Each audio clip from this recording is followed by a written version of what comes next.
পৃথিবীর প্রথম মানব ও মানবী হজরত আদম ও বিবি হাওয়া আলাইহাসসালামের মাধ্যমে আল্লাহ রব্বুল আলামিন এই পৃথিবীতে মানব জাতির বংশ বিস্তার করেছিলেন। মানব বংশ বিস্তারের প্রক্রিয়াটি ছিল এই যে হজরত হাওয়া আলাইহাসসালাম প্রতি বছর 2টি করে যমজ সন্তান প্রসব করতেন।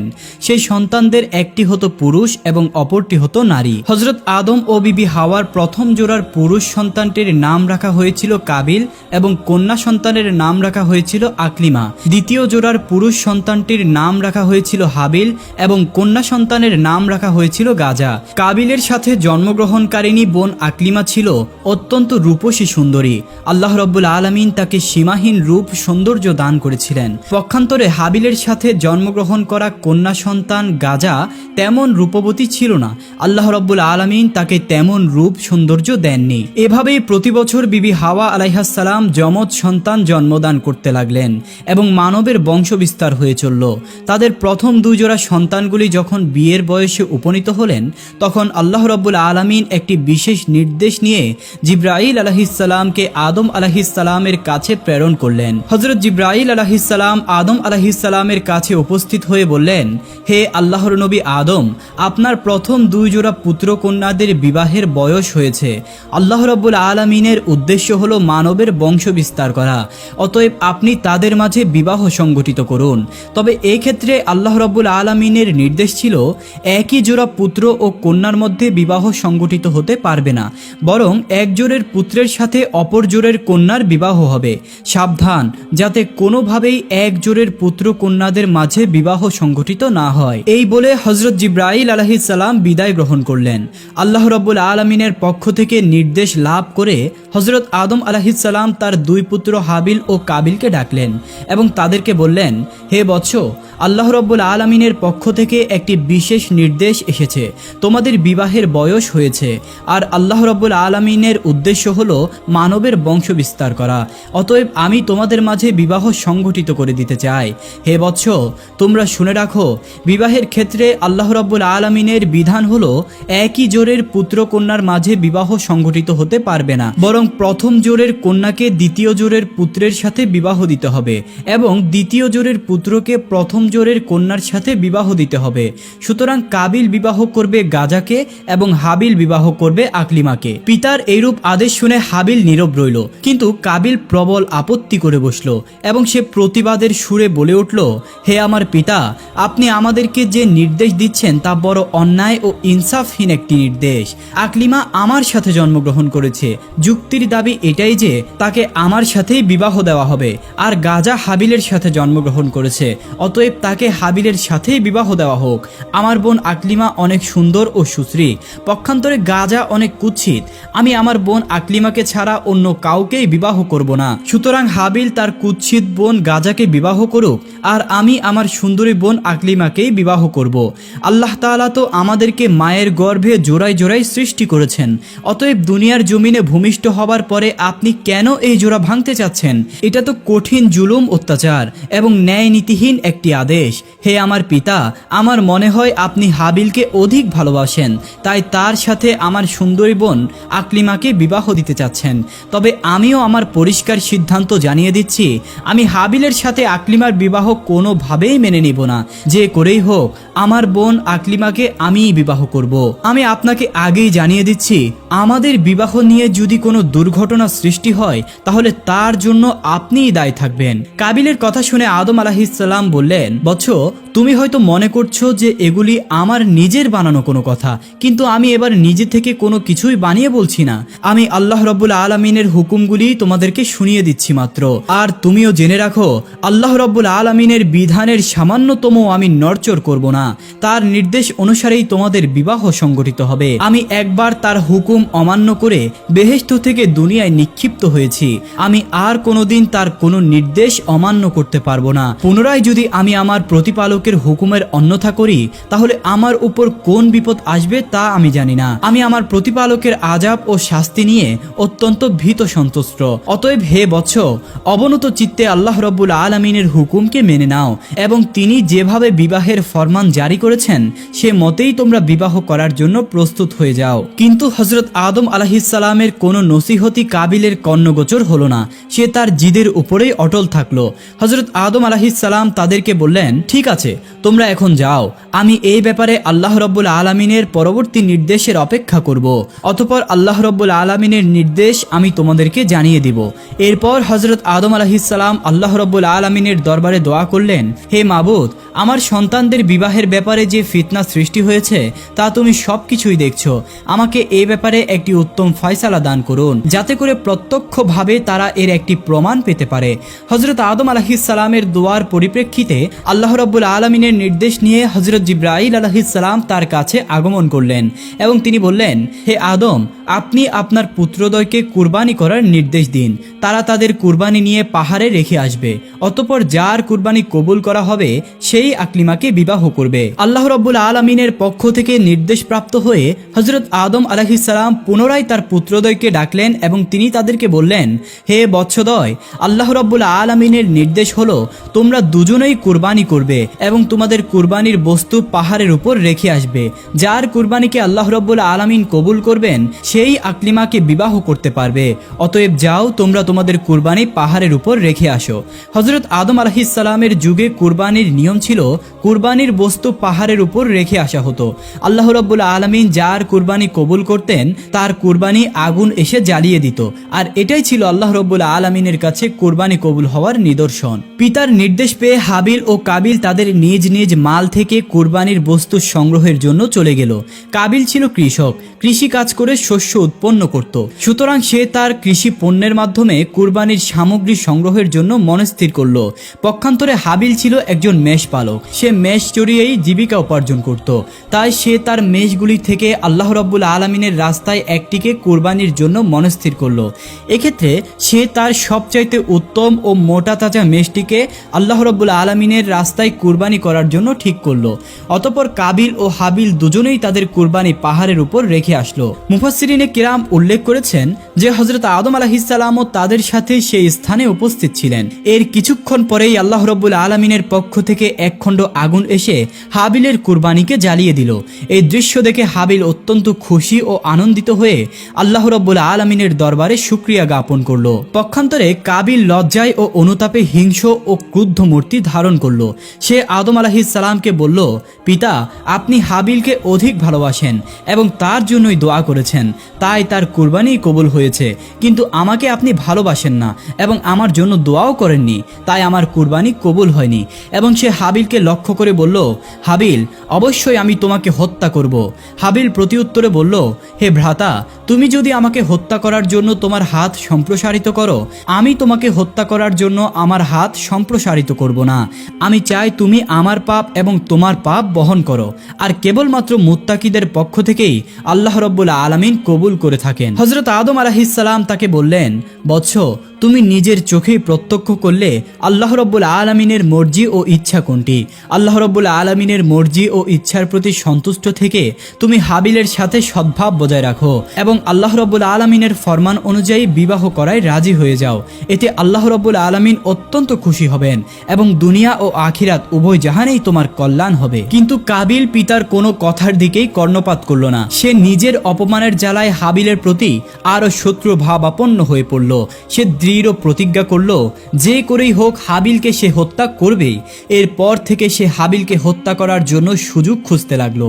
কিন্তু আদম আলাইহিসসালাম বিদ্যমান থাকার কারণে সে কোনোভাবেই এই সুযোগ পাচ্ছিল না। এর কিছুদিন পরেই আল্লাহ রাব্বুল আলামিনের পক্ষ থেকে হযরত আদম আলাইহিসসালামের কাছে নির্দেশ আসলো, হে আদম, তুমি আমার ঘর বাইতুল্লাহ জিয়ারত করার জন্য মক্কার উদ্দেশ্যে গমন করো।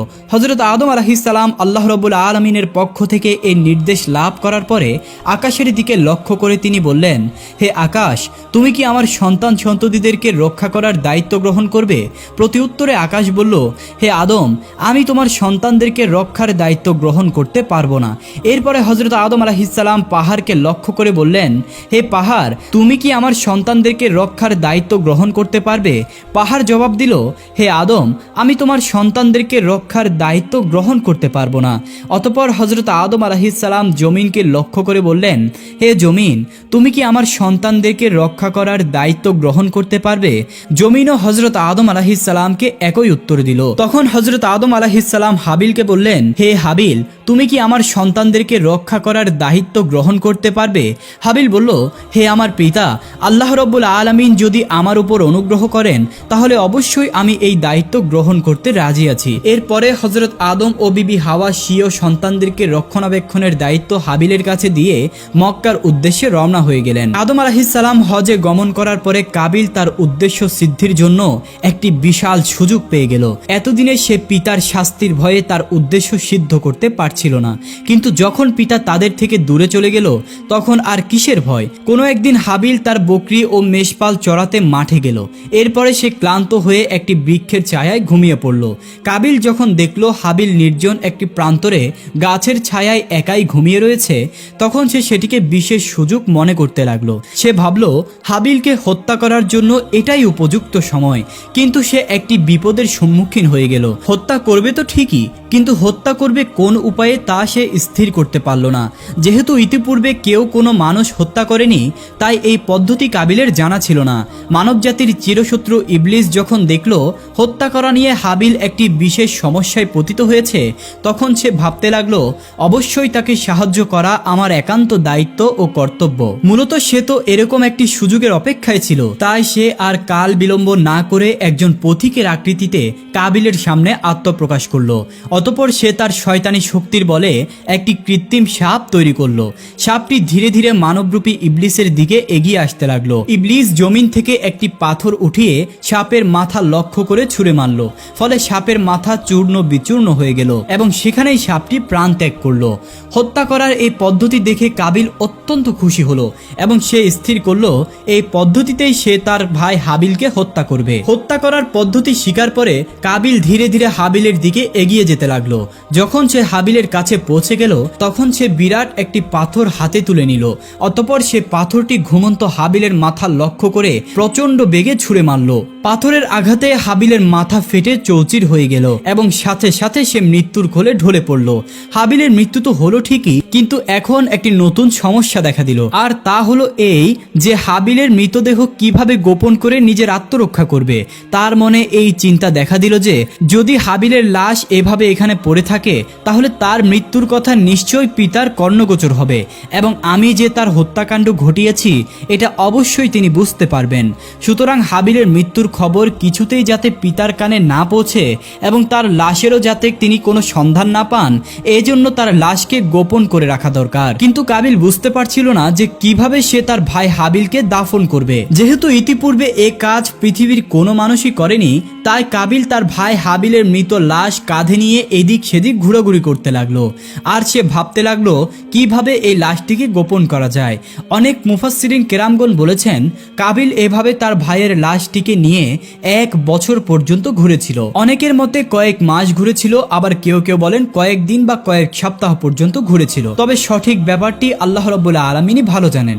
কাবিল যখন তার ভাই হাবিলের মৃত লাশটি কাঁধে করে এভাবে ঘুরে বেড়াচ্ছিল, তখন আল্লাহ রাব্বুল আলামিন ইচ্ছা করলেন যে তাকে দুটি নিকৃষ্ট প্রাণী দিয়ে মানুষ দাফন করার কাজটি শিক্ষাদান করবেন। এজন্য তিনি তার সামনে দুটি কাককে পাঠিয়ে দিলেন। কাক দুটি কাবিলের সামনে আবির্ভূত হয়ে ভীষণ মারামারি শুরু করে দিল। তারা একে অপরকে ঠোঁট দিয়ে ঠোকাতে শুরু করলো। এরপর একটি কাক অপর কাকটিকে হত্যা করলো। এরপর জীবিত কাকটি তার ঠোঁট দিয়ে একটি গর্ত খনন করলো এবং মৃত কাকটিকে সেই গর্তের মধ্যে রেখে তার উপর মাটি চাপা দিল এবং সে উড়ে চলে গেল। তাদের কাছ থেকে মানুষ দাফনের এই পদ্ধতি শিক্ষা লাভ করার পরে কাবিল মনে মনে ভীষণ লজ্জিত হলো এবং সে নিজেকে এই বলে ধিক্কার দিতে লাগলো যে হায়রে, আমি এই সামান্য কাকের মতো বুদ্ধিমান নয়? একটি কাক মানুষ দাফনের যে পদ্ধতি জানে, আমি সেই পদ্ধতিও জানি না। আমি এই কাকটির মতো তো হতে পারলাম না। কত নিকৃষ্ট আমি! কাকদের থেকে মানুষ দাফনের এই পদ্ধতি শিক্ষা লাভ করার পরে কাবিলও তার ভাই হাবিলকে দাফন করার জন্য একটি কবর খনন করলো। অতঃপর সেই কবরে হাবিলের লাশটি রেখে তার উপর মাটি চাপা দিল। হাবিলকে দাফন করার পরে সে একেবারে নিশ্চিত হয়ে গেল এবং মনে মনে ভাবতে লাগলো, যে করেই হোক এই বিপদ থেকে আমি নিষ্কৃতি লাভ করলাম। এখন আর আমাকে থামায় কে? আকলিমাকে তো আমিই বিবাহ করব। এসব ভাবতে ভাবতে সে পথ চলছিল আর অপেক্ষা করছিল কখন সে বাড়িতে গিয়ে পৌঁছবে। এমন সময় আল্লাহ রাব্বুল আলামিন জমিনকে নির্দেশ দিলেন, হে জমিন, তুমি কাবিলের দেহ হাঁটু পর্যন্ত গ্রাস করে ফেলো, তাকে নাড়াচাড়া করতে দিও না। সে তার নিজের ভাইকে হত্যা করে মহাপাপীতে পরিণত হয়েছে। জমিন সাথে সাথে আল্লাহ রাব্বুল আলামিনের নির্দেশ পালন করলো এবং কাবিলকে হাঁটু পর্যন্ত গ্রাস করে ফেললো। হতভাগ্য কাবিল আর তার পা টেনে জমিন থেকে তুলতে পারল না। সে বুঝতে পারলো এই শাস্তি আল্লাহ রাব্বুল আলামিনের পক্ষ থেকে এসেছে। এই কথা বুঝতে পেরে সে আল্লাহ রাব্বুল আলামিনের দরবারে কাকুতি মিনতি করে বলতে লাগলো, হে মাবুদ, ইবলিস তো গুনাহ করে তোমার দরবার থেকে বিতাড়িত হয়েছিল মাত্র, কিন্তু জমিন থেকে এভাবে তাকে গ্রাস করা হয়নি। আমার অপরাধ কি ইবলিসের অপরাধের চেয়েও বড় যে জমিন আমাকে এভাবে গ্রাস করে নিল? আল্লাহর পক্ষ থেকে তাকে জবাব দেওয়া হলো, ওহে দুরাচার, সে যত বড় অপরাধী করুক না কেন, সে নিজের হাতে নিজের ভাইকে হত্যা করেনি। কাবিল আবার বলল, হে মাবুদ, আমার পিতা বেহেশতে অবস্থানকালে তোমার হুকুম অমান্য করে বড় গুনাহ করেছিল। তাকে তুমি শাস্তি দিয়েছ বটে, কিন্তু তাকেও তো জমিন থেকে এভাবে গ্রাস করে দাওনি। আল্লাহর তরফ থেকে জবাব আসলো, হে নিষ্ঠুর, তোমার পিতা আমার আদেশ অমান্য করে অন্যায় করেছিল নিজের প্রতি, কিন্তু তুমি এমন অপরাধ করেছো যার দ্বারা অন্যের হক নষ্ট হয়েছে। তুমি অন্যের প্রতি অবিচার করেছো, সুতরাং তোমার অপরাধ সর্বাপেক্ষা গুরুতর। এরপর আল্লাহ রাব্বুল আলামিন জমিনকে নির্দেশ দিলেন, হে জমিন, তুমি কাবিলের দেহকে তার বুক পর্যন্ত গ্রাস করে ফেলো। সাথে সাথে জমিন আল্লাহ রাব্বুল আলামিনের হুকুম পালন করলো এবং কাবিলের দেহকে বুক পর্যন্ত গ্রাস করে ফেললো। তখন কাবিল দিশেহারা হয়ে ব্যাকুলভাবে আল্লাহর দরবারে মিনতি জানাতে লাগলো, হে দয়াময় প্রভু, আমি না বুঝে ইবলিসের প্ররোচনায় পড়ে আমার ভাই হাবিলকে হত্যা করেছি এবং আমি মহা অন্যায় করেছি। সত্যি এর চেয়ে বড় অন্যায় আর কিছুই নেই। কিন্তু হে দয়াময়, তোমার রহমত তো অপরিসীম, তুমি সব কিছুই ক্ষমা করে দিতে পারো। হে আল্লাহ, আমি আমার পিতার নিকট শুনেছি যে তার গুনাহটি তুমি তোমার প্রিয় হাবিব সাল্লাল্লাহু আলাইহি ওয়াসাল্লাম এর ওসিলায় ক্ষমা করে দিয়েছিলে। আমাকেও তুমি তোমার সেই মহান হাবিবের বরকতের ওসিলায় ক্ষমা প্রদর্শন করো। এবার আল্লাহ রাব্বুল আলামিন তার প্রিয় হাবিব মুহাম্মদ সাল্লাল্লাহু আলাইহি ওয়াসাল্লাম এর সম্মান ইজ্জত রক্ষার তাগিদে জমিনকে বললেন, হে জমিন, তুমি কাবিলকে ছেড়ে দাও। জমিনের কবল থেকে মুক্তি লাভ করার পরে কাবিল ভাবতে লাগলো, যেভাবেই হোক এই বিপদ থেকে আমি রক্ষা পেলাম, এবার আর আমাকে ঠেকাই কে? আকলিমাকে তো আমিই বিবাহ করব। কাবিল এই কথা চিন্তা করার সাথে সাথে আল্লাহ রাব্বুল আলামিনের একজন আযাবের ফেরেশতা এসে তাকে পাকড়াও করলো এবং তাকে একটি পাহাড়ে বন্দী করে তার মাথায় একটি পাথর দ্বারা আঘাত করলো। আর সাথে সাথে কাবিলের মৃত্যু হয়ে গেল এবং আল্লাহ রাব্বুল আলামিন পুনরায় তাকে জীবিত করে দিলেন। পুনরায় সেই ফেরেশতা তার মাথায় পাথর দ্বারা আঘাত করলো এবং পুনরায় সে মৃত্যুবরণ করলো। বলা হয়ে থাকে কিয়ামত পর্যন্ত এই ফেরেশতা কাবিলকে এভাবেই শাস্তি দিতে থাকবে। সহিহ মুসলিম শরীফে রাসূল করিম সাল্লাল্লাহু আলাইহি ওয়াসাল্লাম এর পক্ষ থেকে একটি হাদিস বর্ণিত হয়েছে। রাসূলুল্লাহ সাল্লাল্লাহু আলাইহি ওয়াসাল্লাম বলেছেন, কিয়ামত পর্যন্ত যত অন্যায় হত্যাকাণ্ড ঘটবে সেই পাপের একটি অংশ আদম আলাইহিস সালামের পুত্র কাবিলের আমল নামায় লেখা হতে থাকবে, কেননা সেই প্রথম ব্যক্তি যে হত্যার মতো ভয়ঙ্কর এই পাপ কাজকে পৃথিবীর জমিনে চালু করেছিল। কাবিল যখন হাবিলকে হত্যা করেছিল তখন আদম আলাইহিস সালাম হজ আদায়ের জন্য মক্কা শরীফে ছিলেন। আদম আলাইহিস সালাম দেশে ফিরে এসে হাবিলের সন্ধান না পেয়ে তার সন্তানদের কাছে জিজ্ঞাসা করলেন, হে বৎস, তোমরা কি তোমাদের ভাই হাবিলের কোনো সন্ধান জানো? আমি তাকে দেখছি না কেন? আদম আলাইহিস সালামের সন্তানগণ তাকে উত্তর দিল, হে পিতা, আপনি হজ করতে যাওয়ার কিছুদিন পর থেকেই আমরা আমাদের ভাই হাবিল ও কাবিল দুজনকেই দেখছি না। আমরা তাদেরকে অনেক খোঁজাখুঁজি করেছি, কিন্তু তাদের কোনো সন্ধান পাইনি। আমরা জানি না তারা কোথায় আছে এবং কি করছে। তাদের কথা শুনে আদম আলাইহিস সালাম আলাইহিসসালাম বুঝতে পারলেন অবশ্যই কাবিল হাবিলকে হত্যা করেছে, আর সে তো তাকে ইতিপূর্বেই হত্যার হুমকিও দিয়ে রেখেছিল। আর এই দ্বন্দ্বের একমাত্র কারণ যে তার কুপুত্র কাবিলের অন্যায় জেদি ছিল তা তিনি অবশ্য জানতেন। সুতরাং কাবিলের কারণে তার মনে খুব দুঃখ হলো না, কিন্তু হাবিলকে হারিয়ে তিনি একেবারেই শোকাকুল হয়ে পড়লেন। অতঃপর তিনি আল্লাহ রাব্বুল আলামিনের দরবারে কাঁদতে কাঁদতে প্রার্থনা করলেন, হে আল্লাহ, হাবিলকে যদি হত্যা করা হয়ে থাকে তবে তার কবর ও মৃত লাশের চিহ্নটুকু তুমি আমাকে দেখিয়ে দাও, তাতে আমি শান্তি পাবো। আদম আলাইহিসসালামের এই দোয়ার পরিপ্রেক্ষিতে আল্লাহ রাব্বুল আলামিন তাকে জানিয়ে দিলেন, হে আদম, তোমার কুপুত্র কাবিল তোমার সন্তান হাবিলকে হত্যা করেছে, এজন্য কিয়ামত পর্যন্ত তাকে এই পাপের শাস্তি ভোগ করতে হবে। এই পৃথিবীতে তোমার যত সন্তানই অন্যায়ভাবে হত্যাকাণ্ড সংগঠিত করবে, সেই হত্যাকাণ্ডের পাপের একটি অংশ তোমার কুপুত্র কাবিলের আমলনামায় লিপিবদ্ধ করা হবে। অতঃপর আল্লাহ রাব্বুল আলামিন তাকে হাবিলের মৃত্যুর জায়গা ও তার কবর সম্পর্কে জানিয়ে দিলেন। আল্লাহ রাব্বুল আলামিনের পক্ষ থেকে এই সংবাদটি জানার পরে আদম আলাইহিসসালাম সেই স্থানে গেলেন এবং তিনি কবর থেকে হাবিলের লাশটিকে উঠিয়ে দেখলেন তার মাথা চূর্ণ বিচূর্ণ করে দেওয়া হয়েছে এবং তার সারা শরীর এখনো রক্তে রঞ্জিত হয়ে রয়েছে। তখন হযরত আদম আলাইহিসসালাম হাবিলের লাশটিকে বাড়িতে নিয়ে আসলেন। পুত্রের এই অবস্থা দেখে বিবি হাওয়াও কাঁদতে কাঁদতে অস্থির হয়ে গেলেন। অতঃপর তারা সিদ্ধান্ত নিলেন হাবিলের লাশটিকে একটি সিন্দুকে করে তারা তাদের কাছেই রেখে দিবেন। তাদের এই চিন্তা করার পরে জিবরাইল আলাইহিসসালাম আল্লাহ রাব্বুল আলামিনের হুকুম নিয়ে তাদের কাছে এসে বললেন, হে আদম ও বিবি হাওয়া, আপনারা যে সিদ্ধান্ত নিয়েছেন এটি আল্লাহ রাব্বুল আলামিনের সিদ্ধান্ত নয়। কোনো মৃত মানুষকে আপনারা আপনাদের কাছে রেখে দিতে পারেন না, বরং আল্লাহ রাব্বুল আলামিনের হুকুম হলো তাকে আপনারা উত্তম রূপে গোসল করিয়ে জমিনে পুনরায় দাফন করে দিন।